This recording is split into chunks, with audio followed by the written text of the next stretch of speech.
Welcome to Think Big with Dan and Qasim. Join hosts Dan Melnick and Qasim Masood as they explore big ideas, limitless possibilities, and engage with visionaries, entrepreneurs, and thought leaders who dare to dream big, get inspired, motivated, and find practical tips for personal growth. Think big, dream bigger, and ignite your potential. Welcome to Think Big with Dan and Qasim. If you want to go ahead and introduce yourself, tell us where you live and what you do. Hi, my name is Guilherme Maia Silva. I live in the San Francisco Bay Area, and I'm the founder of Force of Foods, and we're the creators of Milkish, which is the world's first watermelon seed milk. So yeah, I'm curious more about your business. Like, what kind of inspired this idea? I mean, have you been in CPG before? I'm just curious. You know, a lot of things, as I'm sure with a lot of the people we interview and a lot of founders, a lot of things came together to really get Force of Foods started. But I come from an agricultural background, so a lot of my motivations as an early founder and as the business grows and as I find myself through this entrepreneurial journey are founded within my passion for agriculture, right? So I come from an agricultural background. I was born and raised in Brazil, and I was really always just passionate about finding out how our food grows and what goes into it. So ever since I was a little kid watching my father's career within agriculture, I was intrigued by this concept of corn stalk being grown out in the middle of nowhere, eventually transforming into the food we eat today. So that was really interesting to me. I felt really passionately about that and went to study plant sciences at the University of California, Davis, where I then really fell in love with sustainable agriculture, concepts such as regenerative ag, organic agriculture, anything to do with crop production and sustainability. I was all in. I loved it. And being in California, we really focused a lot on water footprint, what it took to grow our food from the point of from water usage, right? It's a topic at hand in the news every single year here in California specifically, and around the world as well, increasingly in other regions. So with that in mind, after I graduated college, I got some experience in CPG, started working in food manufacturing, and really started, linking the two dots of agriculture and consumer packaged goods, right? Things that I was buying myself on a daily basis, and started questioning a lot of the ingredients that I was seeing, especially, for example, something like almond milk. I was always drinking almond milk, and, without realizing, or what a lot of people don't know, is that it takes a lot of water to grow that ingredient. So these favorite products I was consuming on a daily basis had a really high and intensive environmental footprint, and I wanted to change that. So I turned to research and found out that watermelon seeds take a fraction of the water to grow, while still packing in all those amazing nutrients, right? It's a hidden superfood. What we tell people all the time, it's been hiding in plain sight this entire time, that they're full of antioxidants, more protein per serving than almonds, full of vitamins and minerals, and just a really healthy ingredient in general. So started experimenting, and then Milkish was born. Awesome. So essentially your product, so Milkish, is not only a better for you product, but it's also better for the environment.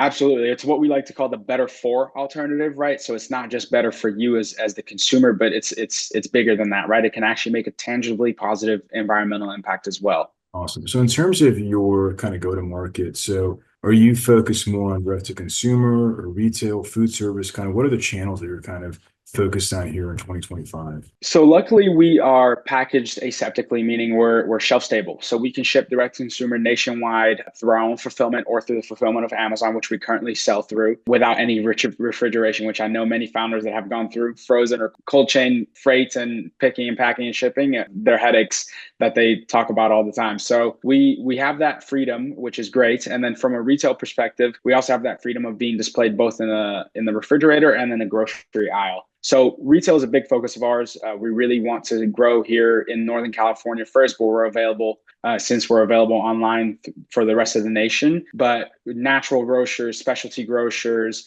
and even conventional grocers one day are a focus of ours. But food service as well. We really see food service as an amazing opportunity for people to try something new in their daily lifestyles, right? So we're coming up with these really fun recipes that we're pitching to coffee shops and smoothie shops of, here, come here and try this limited edition world's first watermelon seed milk latte, right? And what we're finding is that consumers are really intrigued by that concept. And with something with food service, getting your morning coffee, it's not much of an added cost for you to try something new and then hopefully get hooked on it, as we're seeing a lot of consumers do. For sure. Yeah. I mean, that's super cool. So you're saying that right now it's kind of, you're more focused on the local market in the Bay Area, and are you currently selling in some retail stores, or like how are people kind of finding out about your business? Yeah, so we're available through retail stores here in the Bay Area mostly, and we're expanding throughout Northern California as we onboard regional distributors and get our intro to distributors here. We just launched last October, so it's a brand new product. We're recently on shelves and doing really well too. The existing retailers that carry us are seeing us climb up to the category leaders very quickly. You know, we're very focused on hands-on marketing, influencer marketing, social media partnerships, in-store demos. So we're very hands-on with the accounts that we acquire, and we're looking to replicate that with, you know, as we grow and scale the business here in Northern California and also other opportunities in new regions as well. But, you know, that ability to fulfill online orders anywhere in the nation allows us to have a broader marketing plan as well, where we are trying to reach consumers over in other regions that we're seeing a lot of traffic on our website from. So like New York, Texas, Colorado, all sorts of places throughout the nation, we're seeing orders flow in from, and great consumer feedback both on our website and also just direct to our team as well. So it's been a great experience for us to have launched this product. Yeah, I mean, I must say that you guys have really good packaging and branding, you know, so I'm sure that helps on the shelves. But do you guys do like a lot of in-store demos and try some samplings, things like that as well? We do, and thank you for that. I appreciate that. We spent a long time figuring out how we were going to position this product from a branding point of view, right? I mean, watermelon seed milk is not something you see every day. It's a very unique product. So we wanted to communicate that uniqueness while still making sure people knew it was a plant-based product, plant-based milk product. We didn't want any confusion, whether it was, you know, confusion on if it was a juice or not, or any sort of different categories. So we spent a lot of time honing in on that, making sure we got a lot of feedback and making sure that we were communicating the right mission. Now, what we're finding is we do a lot of heavy in-store sampling, but what we're finding is that consumers, just off of shock value, or like, what the heck is this, are picking the product up and buying it because we're offering it at a pretty low cost, pretty affordable cost at $4.99, which is, you know, when you take a look at new plant-based milk startups, they tend to be on a lot higher price point than that. We're finding that people are willing to pay to try something new, something so unique, so innovative. And, you know, that's really been a great surprise from our team, because we're always constantly talking about how do we get people to try the product. So, you know, that's been a pleasant surprise as we've gone to market, and we're looking to build off of that as well. You know, that excitement that people have in seeing something brand new that they've never seen before in a category that's been a little bit stagnant for the past 5 to 10 years.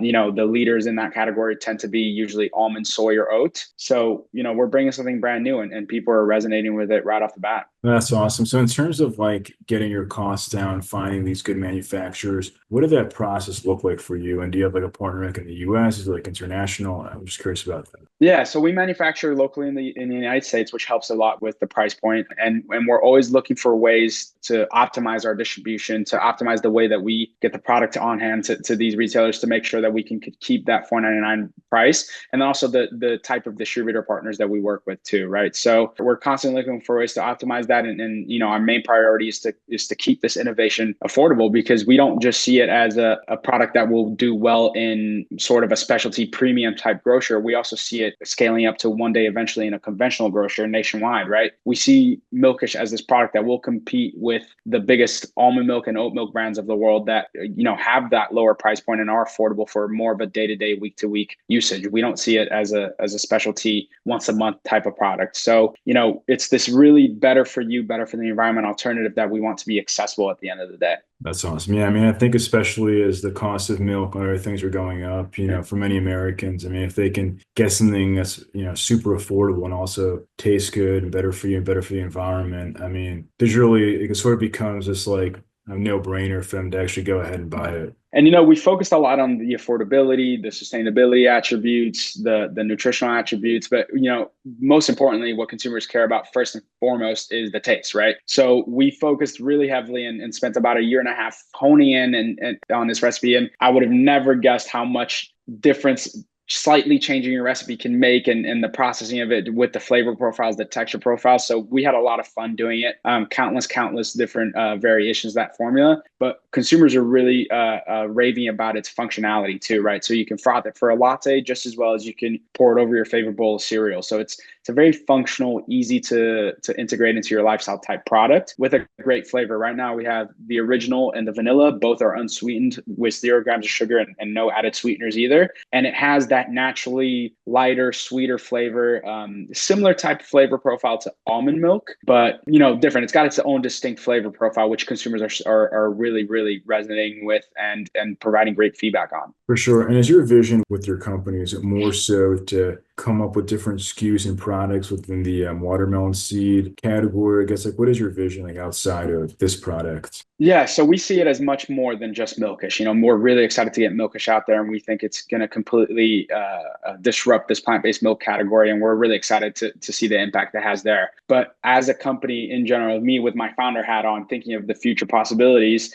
we have already early stage recipes with this superfood ingredient that watermelon seeds are to innovate different categories all throughout the grocery floor. So we're really excited about what's next to come, the line extensions, new innovations, new partnerships with food service providers to bring on, different angles of existing product and more sustainable, better for you options. And we're really trying to build that platform here and be at the forefront of introducing consumers to this, what we believe is the next viral superfood. So watermelon seeds, again, is why I started this company. It's a great ingredient. We're really excited by it. The opportunities that it presents are immense, both from amazing tasting products to sustainability attributes, and we're really excited to continue working with it. For sure. And in terms of kind of like your plan, right? I mean, I guess if now you're kind of focused more on the Bay Area, in terms of even like in a year from now, like when do you kind of like ideally, like, I mean, would you like to expand or convenience stores here in Texas, for example? Absolutely. And, to go back a little bit on what we talked about, our focus on Northern California, that's more from a retail expansion perspective, as what we mentioned, keeping that retail price down, making sure we're partnering with the right distributors to get the product to the right places. But we do have opportunities to expand already, both, like I mentioned, to the East Coast, various different regions in America within retail and food service as well. But we see this product and our approach to marketing right now is a nationwide approach because we can fulfill direct to consumer. Right, we sell as small we have offers as small as 2 packs on our website, which we call a sampler pack, so people can just order that and give it a try at any moment, regardless where they're at in the United States. So we really see the scalability in that as well. While we might not be available in every retailer in every region within the next year, we can fulfill that demand. If people are hearing about us through the media, through social media, through partnerships, through their local cafes, they're still able to purchase the product for their own home. And we're looking to double down on that and make sure that,